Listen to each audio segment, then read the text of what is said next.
Salut à tous, aujourd'hui on se retrouve de nouveau pour faire une vidéo de test avis client, mais cette fois-ci totalement différent des autres. Pourquoi? Parce que d'habitude on parle de l'énergie, de la domotique, etc.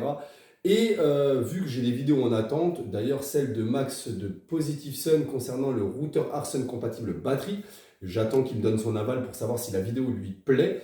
Et ben, je vais vous présenter deux produits. Déjà, le premier que vous voyez là, c'est le Tineco S7 Flash Dry, un truc comme ça, bref, Flash Nani, vous le verrez, et vous le verrez en description. Et en vous faisant patienter, je vous montre l'écran déporté, lequel je vous avais parlé, mais on fera une vidéo vraiment quand elle sera complète. En tout cas, c'est ce petit écran dont je vous parlais depuis pas mal de temps. Donc, on va parler du Tineco.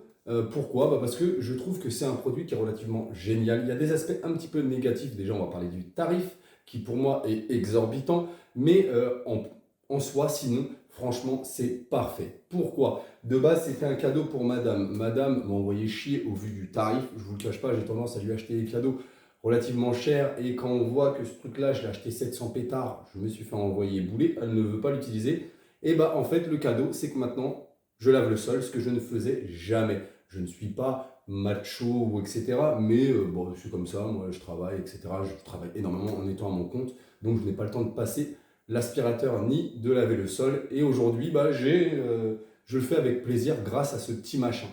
On va faire un test, pourquoi? Un test en situation réelle, réelle mais poussée. Parce que je ne vais pas vous mitonner en disant « Ah, j'ai pas fait exprès de faire tomber ». Si, j'ai fait exprès.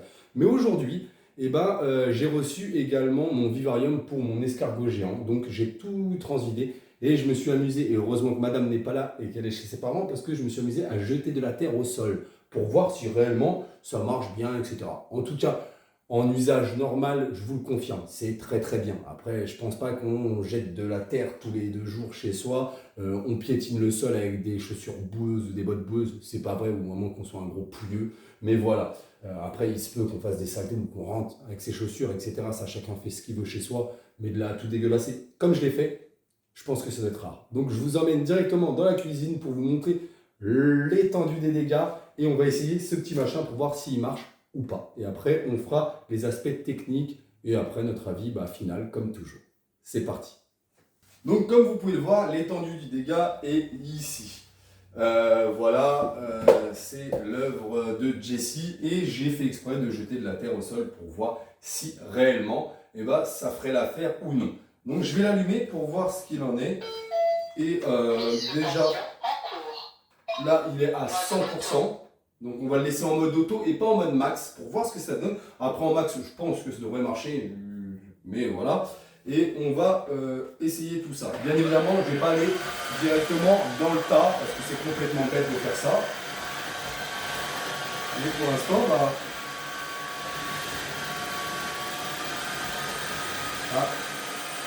il a accéléré le mouvement tout seul.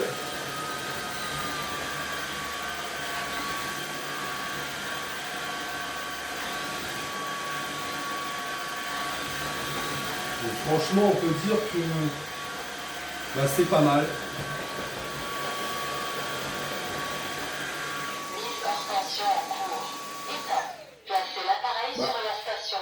Comme on peut le voir, il n'y a plus rien. Et donc, le test est concluant. Moi, j'ai pas compté. J'ai vu, il y a des mecs, ils ont fait des... Oui, alors le Tineco, un tel faisait ça. Le Dyson, un tel faisait ça. Le Karcher, il fallait 8 passages. Honnêtement, si j'aurais été chez moi, j'aurais déjà passé 3 fois le balai là-dessus. Et j'aurais passé 2 coups de serpillière. Donc, c'est strictement pareil. Là, vous avez vu le nombre de passages. J'en ai fait quelques-uns. Mais il n'y a plus rien. Donc oui, pour moi déjà ça c'est concluant. Je vais pas essayer avec les œufs, les conneries, les ci, les ça. Comme je vous dis, j'ai regardé pas mal de tests. Ça sert strictement à rien en règle générale. Parce que moi c'est vraiment pour me soulager la vie. C'est pas pour faire des tests où je vais mettre une bûche de 10 cm pour voir si ça va l'aspirer. Ça sert pas à grand chose à mes yeux. Donc on va regarder un petit peu l'application, voir un petit peu le modèle, on va faire le tour du truc. Et après, on donne l'avis général de ce petit truc. C'est parti. Comme on peut le voir, j'espère qu'on voit bien. On voit que je suis à 99%. Donc j'ai perdu 1% à faire mon petit passage. Donc voilà. Et pour les différents modes, il y a l'auto qui gère automatiquement. Après, il y a le max où il va à puissance le maximum. La Mode mode, aspiration. voilà, aspiration, et voilà. Mode auto. C'est tout ce qu'on peut dire en tout cas sur le modèle. Après, niveau réservoir, on peut le voir à l'arrière, il y a le réservoir eau propre, où soi-disant on peut mettre, je ne sais plus, 40 centilitres je crois, si je dis pas de bêtises, hein. Franchement, j'ai pas envie de vous dire des conneries. Ça, c'est dans les descriptifs. De toute façon, ça sert à rien de vous faire la description de ça. Et à l'avant, réservoir d'eau sale avec le petit filtre. Donc, voilà ce qu'on peut dire du produit. C'est vrai que je trouve le plastique un petit peu quali. Dommage qu'il ne soit pas tactile, ça j'aurais aimé. Et, euh, et puis, on va passer directement à l'application afin de pouvoir finir par la conclusion. Donc, on va aller directement sur l'application Tineco.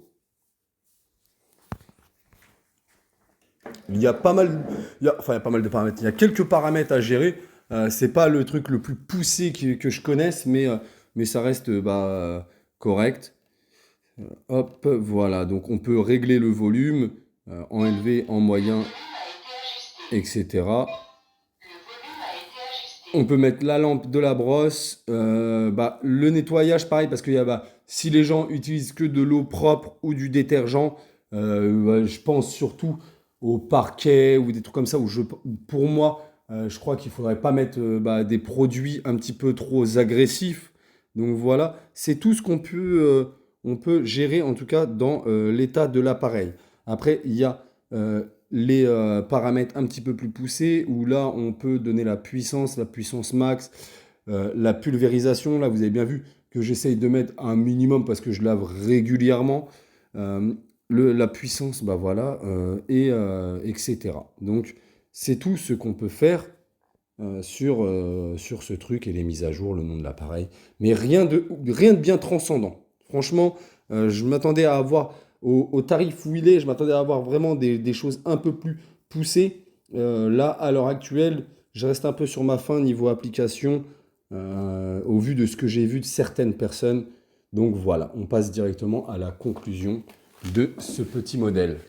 Alors, que dire de ce petit Tineco? Honnêtement, je vais vous le dire, niveau qualitatif, ça reste, pour moi, relativement bien, même très bien. Que ce soit au niveau du manche, le plastique, l'écran qui est vraiment bien lisible avec de belles couleurs. Pour ça, ouais, je vais mettre un très bon point. Le deuxième bon point, il y aura 2 points positifs et 2 points négatifs. Vous me connaissez, vous savez très bien qu'on ne va pas partir sur des tests farfelus parce que c'est pas mon but. Mon but, c'est de vous dire si c'est bien, si c'est pas très bien, avec mon avis client. Bien évidemment, je l'ai acheté. Donc, c'est pas pour vous le vendre, parce que je ne vends rien encore une fois, et ce n'est pas non plus pour discréditer la marque. Donc, le premier avis, comme je vous l'ai dit, c'est niveau qualitatif. Le deuxième, c'est pour les personnes qui n'ont pas le temps de faire le ménage. Je ne vais pas dire que vous êtes dépouilleux, parce que moi non plus, j'ai pas le temps, c'est madame qui le fait. Mais vous allez le faire vite fait, etc. Ça peut vous aider grandement. Pourquoi? Tout simplement parce que quand on lave le sol, le 3 quarts du temps, on passe un coup d'aspirateur ou un coup de balai et après on va laver notre sol. Avec ce genre de produit, il n'y a pas besoin de passer le coup d'aspirateur ou le coup de balai. Vous le mettez en automatique, il lave, il aspire, il fait totalement tout. Donc ça reste vraiment super bien à ce niveau-là. Mesdames, si vous avez vos conjoints, vos maris qui ne lavent pas le sol comme moi, achetez-lui ça, vous allez voir, je pense qu'il va se faire un plaisir de laver le sol. Moi personnellement, comme je vous le dis et je vous le répète, c'était un cadeau de base qui a été refusé par madame au vu du tarif. Je pense que déjà les 2 premiers jours, j'ai dû laver 4 fois le sol, juste pour le tester. Donc ça reste, on va dire, assez facile de le laver et ça peut être un petit jeu. Donc voilà. Les points les plus négatifs que je pourrais lui donner, on va dire, c'est le tarif. Ça reste quand même relativement cher. C'est vraiment un bon budget, entre 600 et 800 euros pour un machin comme ça. Faut les sortir, mais après, comme je vous dis, on n'a rien sans rien. Et le deuxième point que je vais dire le plus négatif à mes yeux, où j'ai été relativement déçu. Donc ça veut dire que l'équipe de Tineco, le service commercial ou communication, moi-même en plus je suis dans la communication, n'hésitez pas à me contacter pour que je teste celui-là qui fait électrolyse. En fait, de base, c'est celui-là que je voulais acheter. Donc, j'ai vu ce modèle-là. Le S7 Pro le fait en électrolyse. Il y a un One S6 ou un truc comme ça. Bref, le fait en électrolyse. Et malheureusement, et bah, le flash dry ou un truc comme ça ne le fait pas en sachant qu'il est plus cher que le Pro. Parce que moi, en tout cas, quand je l'ai acheté sur Tineco, le Pro était à 699 euros moins 100 euros et celui-là était à 799 euros moins 100 euros. Donc, il était quand même à 100 balles plus cher et il n'y a pas l'électrolyse d'après ce que j'ai pu voir. Je vous laisse mettre en commentaire si je me trompe, etc. Mais voilà, donc c'est les seuls deux points négatifs. Peut-être le pouvoir avoir une bascule un petit peu plus au fond, parce que là je suis au maximum, vous voyez. Donc pour passer en dessous des lits, ça pourrait être pas mal, mais sinon en soi ça passe très bien et au pire des cas, bah, on déplace un meuble ou autre si ça passe pas, comme on ferait avec une serpillière de toute façon. Enfin, je sais pas, moi je vais pas me pencher, je déplace le meuble ou autre pour passer un coup de serpillière, un coup d'aspirateur dans tous les cas avant ça. Donc l'aspirateur aurait du mal également à passer. Donc voilà. Si vous avez aimé ce petit conseil, n'hésitez pas à liker. Si vous n'êtes toujours pas abonné, bah, abonnez-vous. Si vous avez des commentaires à faire pour peut-être les petites boulettes que je ferai, je vous invite à les mettre en commentaire et rectifier ce que je dis. Et puis, patience un peu parce que tout ce qui est nouveau routeur Arson, en tout cas le routeur Arson compatible batterie, l'écran déporté comme je vous ai parlé, etc., c'est en réalisation. Donc ça arrivera très prochainement. La vidéo qui va suivre, ce sera sur le PS Portal. Pourquoi? Parce que je l'adore. J'ai vu beaucoup de critiques là-dessus et pourtant, il ne devrait pas y en avoir. Donc, pour ceux qui sont un petit peu dans les jeux vidéo, etc., je vous invite à regarder la prochaine vidéo. Je vous souhaite une bonne journée. Salut!